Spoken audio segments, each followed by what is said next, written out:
Nau mai ki whakamiere.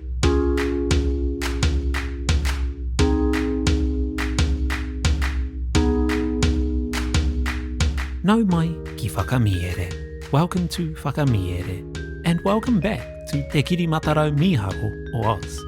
Last time, Torati, Tautau, Te Korauwehi and Te Kaitope Tini continued their journey towards Te Taone Kānapanapa, overcoming every obstacle together. But as they travel deeper into the forest, they encounter a fearsome beast that terrorizes the woodland creatures. Appearances, however, can be deceiving. In this chapter, in Te Upoko Tuaono, we meet one of the most beloved characters in all of children's literature, the cowardly lion, Te Raiona Fiore-Hume.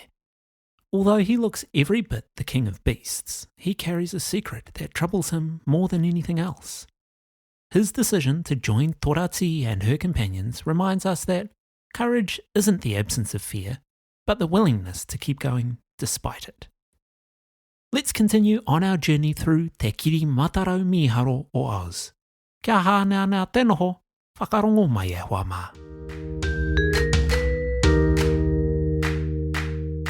Te Kirimataro Mīharo o Oz. Upoko Tuaono. Te Raiona Fiore-Hume. A mohoa nei, kua hikoe a Torati rātau ko ōna hoa rā te ngahere mā totoru. He pereki ko whai tonu o te huarahi. Engari, kua uhia paitia nei ki ngā peka maroke me ngā rau no ngā rākau. Me taha, kua kore e pai te hikoinga. He toru noa nei ngā manu i tēnei pito o te ngahere. He rata ke no ngā manu ki te pākihi e kahawhiti ki nāna e te rā. Engari, ka pupu ake tētahi reo panguru no tētahi kararehe moho ao, i huna ai i te ururuatanga o ngā rākau. I ka kapa tō te kōhine manawa i tēnei, he kore nōna i mōhio ki te orokohanga. Engari, i mōhio a tautau. Ā, i ngā rekereke o Torati ia hikoi ai. Ka mutu, ka hore hoki i paku au au.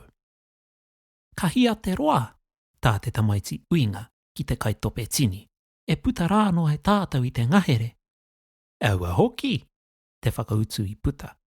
Tā te mea kāore anō au kia tae atu ki te taone Kānapanapa. Engari, he wā tōna i tae atu taku matua, nō kue tama ana. Ā, hei tāna, he haere ngā roa rā ētahi whenua mōrearea. He oti, ka tata atu ana ki te taone te noho ai a Oz, kua tau ngā whenua. Engari tonu kāre au i te mataku, me kei au tāku kēnei hinu. Ka mutu, kāore te korauwehi, e mataku i te hāke nei. Ā, kei tō rāe te tohu o te mitinga a te hine matarau pai. Nā, ka haumaru koe i tēnā. Engari a tautau, te kōrero a wangawanga te kōtiro, mā te aha ia e haumaru ai. Me tiaki ke ia e tātau mēnā ia e pāngia e te mōreareatanga, te uruparenga a te kaitope tini. I te putanga ake o e nei kupu i haia, ka puta hoki tētahi ngunguru kino i te ngahere. Me arawa ake, ka piu mai tētahi raiona rahi ki te huarahi. I te kurunga kotahitanga anake a te ringa, ka taka pore atu te korauwehi ki te tātika. Kātahi, ka motoa te kaitope tini ki ona mai kuku koi. Engari, ka ohorere te raiona i te korenga ona e paku whaipānga atu ki te tini. Aha kua tonu, ka taka iho te kaitope ki te huarahi, takoto kauai. Ara a tautau paku i te huranga ake o tētahi hoariri mōna, ka au i te omanga atu ki te raiona. Ā, ka huaki te nauwhea nei i tōna waha kia ngau i te kuri. Me ake, i te whakapaenga a Torati ka mate a tautau, i te korenga hoki ona e manatu i te mōreareatanga, ka rei ake ia. Ka kahara wātu te mieretia o te ihu o te raiona. I aia e umere atu ana, kei noho koe ka ngau ia tautau, me whakamā koe, te kararehe rahi pēnei a koe, i te ngau i tētahi kuri paku. Ki hai au i ngau i aia? Tā te raiona, ia aia e mirimiri ana I te wāhanga o tōna ihu I motoa ai e Toratī. Kāore, engari tonu I ngana koe? Tāna karawhiunga. He whiore hume noa I honei koe. E mōhio nei au. Te kōrero a te raiona, me te tuahu I tōna upoko. Kua mōhio au mai rāno. Engari e tae e te tangata te aha. E aua hoki e hika, te kino hoki o te whakaaro ake ki tāu moto I tētahi tāne opuru, pēnei te korouehi nei. Kua opurua ia, te uinga ohorere a te raiona. Ia aia e mātaki ana ia Toratī e hāpai ana I te korouehi, me te whakatū anō ia aia. I tāna hoko mirimiri I tōna tinana, kia pai anō ai te hanga. E mea ana, kua opurua mārika ia, te whakahoki a Toratī, te riri tonu nei. Koia I ngā wari noa nā te taka. Te ki a te raiona. I horere katoa au I te kitenga iaia e taka pore pore pēnā ana. Kua opurua hoki te rā no? Kāo, tā Toratī. Kua hangaia ia ki te tini. Ka āwhina ia I te kaitope, kia tū anō. Koia I hāpūpū ai ōku maikuku, te ki a te raiona. I te rakunga atu I te tini, ka onga ngā kiri. He aha tērā kararehe iti e titi nei ki tō ngākau. Ko ia taku kuri, ko tautau, te whakautu a Toratī. Ko hangaia ia ki te tini, ko opurua rānei, te uinga a te raiona. Kāore I pēnā, he kuri kiko ia, te kōrero a te kōhine. Au we, he kararehe rere kē ia I nā hoki tōna paku I taku tirohanga atu ki aia. E kore tētahi e ohia ake ki te ngau I tētahi mea paku pēnei nā, haunga tētahi whiore hume pēnei au, te kokenga pōuri a te raiona. He aha koe e whiore hume nei, te urupaunamu a Toratī, me te tiro māharo atu ki te nauwhea nui nei, tā te mea he pērā tōna rahi I te hoi ho iti. He pirikore, tā te raiona. I te āhua nei, I pērā au I taku wherereitanga. Katoanga kararehe anō e kawatau nei te maia o taku tū. Tā te mea, iha ake nei, kua kia nei ko te raiona, te ariki o ngā nauwhea. I tau mai te mōhiotanga. Ina kaha nei taku ngunguru, ka mataku ngā mea katoa e ora ana, ka parataku huarahi. I taku tūtakinga ki te tangata, kua kino hoki te mau o tōku wehi. Engari ka ngunguru noa au ki aia, kua kakama hoki tāna o manga atu. Me kua ngana ngā arewhana me ngā taika ki te whawhai I a hau, ka mahue kē tāku oma atu. He hume rawa no tōku whiore. E oti, rongo ana rātau I taku ngunguru, ka whakapau kaha kē rātau ki te oma atu I a hau. Ka mutu, ka tukuna rātau e au. Engari e he ana tēnā, me kaua te ariki o ngā nauwhea e noho whiore hume, te kōrero a te korouehi. E mea ana koe, te uruparenga a te raiona. Mukua ana te roemata I tōna karu ki te pito o tōna whiore. I nā hoki te pōuriuri, ka mutu, kua pā katoa tōku ao. Engari, ka kite ake ana te mōreareatanga, ka tere haere te kakapa o tōku manawa. Aini pēr he mate manawa tōu, te ki a te kaitope tini. Aini hoki pēr, tā te raiona. Me he mea pērna ana, te kokenga a te kaitope tini. Me harikoa koe tā te mea e taunaki nei I tāu whai manawa. Mōku ake ka hore ōku manawa, nā reira, e kore he pāngia e te mate manawa. Tērā pēr, te whaiwhakaro a te raiona, ki te kore ōku manawa, e kore hoki au, e whiore hume. He roro au, te winga a te korouwehi. Hei tāku, kāre au I hihira, te whakahoki a te raiona. E toro ana au ki te Oz Mīharo, e tonua ai ētahi I aia, te tauā ki a te korouwehi. Tā te mea kua opurua tōku upoko ki te hei. ka tonoa e au tētahi manawa iaia, te kōrero a te kaitope. Ka nonoi au kia whakahokia māua ko tautau ki kānahi, te hapiti a Torati. Hei tāu ka tukuna mai e Oz te maiatanga kia hau, te uinga a te Raiona Whiore Hume.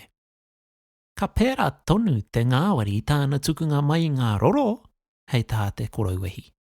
I tāna tukunga mai rānei I tētahi manawa, tā te kaitope tini. I tāna whakahokinga atu rānei ia hau ki kānahi, tā Torati. Nā, ki te paingia e koutou, ko au hoki e haere tahi, te ki a te Raiona. Tā te mea e mōrihariha katoa nei tōku au I te tamōtanga o te maiatanga. Nau tahi mai, te whakahokinga a Torati. He kaupare nāu I ngā nauwhea moho ao anō. I te ahua nei, kua hume kē atu o rātou whiore, me he mea e pēnei rawana te mataku o rātou I a koe. E pēnā mārika ana, tā te Raiona. Engari e kore a hau e maia ake I tēnā, me te aha ka whakapai ana au he whiore hume au, e kore au e rongo I te harikoa. Nā reira, ka koke atu te ope iti nei ki te haerenga. Ko te Raiona e whakahihi nei te hikoa I tō Torati I taha. Ki hai te hoa hou nei I mātua paingia e tautau. He kore nōna e taia te whakataha I te tata ona e kōpengia ki ngā kauai kaitā o te Raiona. Engari, ka taka te wā ka tau haere ia, me ake ka pirihonga haere a tautau me te Raiona Whiore Hume. I te toenga o te rangi, ka hore he mātātuatanga kē atu I rarua I te haerenga. Tērā tonu te kaitope tini, I takahi I tētahi tātaka e ngōki ana I te huarahi, nā waika mate te māpihina. Nā tēnei tino pauri ai te kaitope tini. Tā te mea he rite tonu tāna āta tiaki I ngā taonga katoa. Ka mutu I aia e hīkoi ana, ka mukua ētahi roimata no te āwhitutanga. I āta heke ēnei roimata I tōna kanohi ki ngā pona o tōna kauai, ki reira waikura ai. I tā Torati ui atu ki aia, ki hai oti I te kaitope tini te huaki I tōna waha, tā te mea I waikura tia tōna kauai kia ita. Ka mau mārika tōna wehi I tēnei, ka whiuwhiu haere I ōna ringa, e whakamama ka tia ai ia e Torati. Engari auare ake, te mārama ai. I kuare hoki te Raiona I ngā raruraru. Engari ka tīkina ake e te korauehi, te kēne hinu I te pākete a Torati. Ka whakahinu tia ai te kauai o te kaitope. Mea kau ake, ka taia anō e ia te kōrero pēnei I o mua. Kai toa hoki, hei tāna, I kāpo ai tāku hīkoinga. Ana, ki te mate tētahi ngāngara, tētahi tātaka anō rānei iahau, kaore kore ka hotu anō au. E kore tāia te kōrero nā te waikura o tōku kauai. Haere ake nā, me he hō miro ka titiro ia ki te huarahi. Ka kite ana I tētahi pōpokorua e toti mai ana, ka tīkei ia, kei pāngia e te mamae. I mōhio pū te kaitope tini ka hore o nā manawa, nā kona I āta tūpato ia, kei tūkino tia, te hāke nei e ia. Ngāi whai manawa mā, hei tāna. He aratakinga o koutou, e kore koutou e tūkino. Engari, ka hore oku manawa, nā reira me tino tūpato au. Hei te tukunga mai a Oz I tētahi manawa, e kore e mate, te pēnei rawa o taku tūpatotanga.